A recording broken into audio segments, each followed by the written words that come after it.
आपकी बारिश के पहले बन जाता है। 20 से 25 हजार जनसंख्या प्रभावित है सर। 25 हजार जनसंख्या प्रभावित है सर, PWD के आदेश है।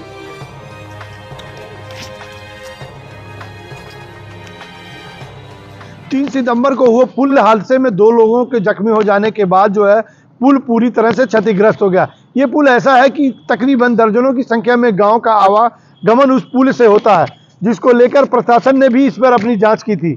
जांच को लेकर प्रशासन को इसकी जांच रिपोर्ट जो है अधिकारियों ने सौंप दी, लेकिन वह पुल जस का तस पड़ा रहा। आज जिलाधिकारी कार्यालय पर उसी क्षेत्र के वार्ड नंबर 18 के जिला पंचायत सदस्य राम सुरेश चौरसिया ने जिलाधिकारी को पत्र देते हुए ये अवगत कराया कि जो पुल वहां पे क्षतिग्रस्त यानी कि पूरी तरह से टूट गया है, जिसमें आवागमन बाधित हो गया है, लोग जान को जोखिम में डालकर उस पर आवागमन कर रहे हैं, उस पुल का पुनः निर्माण होना चाहिए। राम सुरेश का कहना है कि आखिर जब आला अधिकारियों को जांच रिपोर्ट सौंप दी गई तो आखिर उस पुल का निर्माण कब होगा।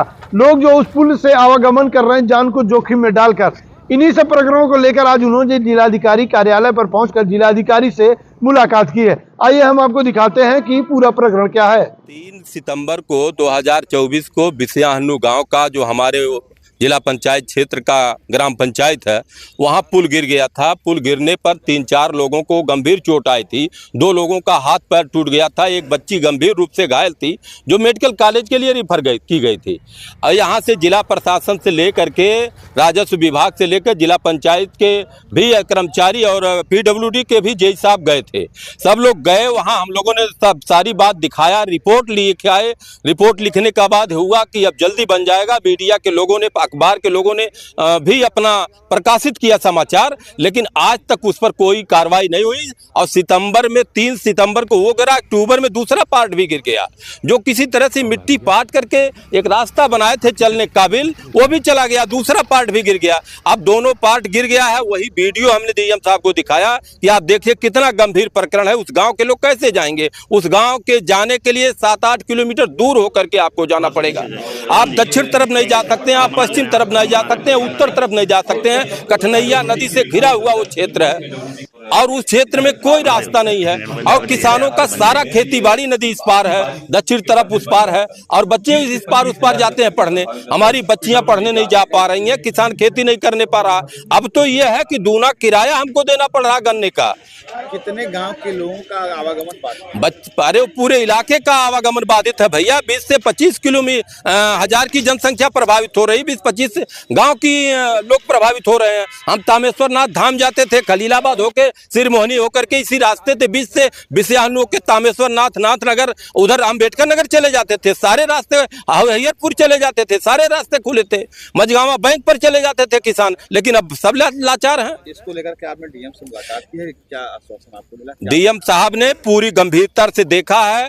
माननीय जितने भी हमारे 15 से 20 प्रधान और BDC सब लोगों ने जो हस्ताक्षर किया है, सहमति जताया है, और पेपर की कटिंग और जो रिपोर्ट दिए थे एक्सीएन PWD ने, उनके रिपोर्ट को भी हमने दिखाया है। और सारे प्रकरण की गंभीरता देखते हुए डीएम साहब ने कहा है कि इसको जल्दी से जल्द बनवाया जाएगा। इसके लिए रिपोर्ट हम कर रहे हैं, भेज रहे हैं। वार्ड नंबर 18 के जिला पंचायत सदस्य राम सुरेश चौरसिया की बातों को सुना। उन्होंने कहा कि जब पुल पूरी तरह से क्षतिग्रस्त हो गया था, उसके बाद जो है अभी तक अधिकारियों ने उस पर जांच रिपोर्ट तो अपनी सौंप दी, लेकिन अभी तक जिलाधिकारी की तरफ से कोई ऐसा आदेश जारी नहीं हुआ कि उस पुल को पुनः निर्माण कराया जाए। उनके क्षेत्र का ये सबसे इम्पोर्टेंट पुल है, जिससे लोगों का आवागमन उस पर होता है। तकरीबन 16 गांव उस रास्ते में पड़ते हैं। उन गांव के ग्राम प्रधानों ने भी इसे बनने की सहमति जताई है। उन्होंने पत्र पर अपने सिग्नेचर करते हुए जिलाधिकारी से ये मांग की है कि कम से कम उस पुल को बनाया जाए जिस पे लोगों का आवागमन हो रहा है। बांस और बल्लियों के सहारे लोग इस पर से रास्ता लेकर गुजर रहे हैं, लेकिन अभी तक प्रशासन की नींद ये नहीं चेती कि उस पर पुल बनाना चाहिए, क्योंकि तस्वीरों में आप साफ देख सकते हैं कि पुल किस तरह से क्षतिग्रस्त हुआ। कुछ दिन पहले आई बाढ़ में यह पुल जो है बिल्कुल सूखे पत्तों की तरह रह गया था, लेकिन अधिकारियों ने इसे देखा, रिपोर्ट भी लगाई, लेकिन अभी तक उसे यह तय नहीं किया गया कि किस विभाग से बना है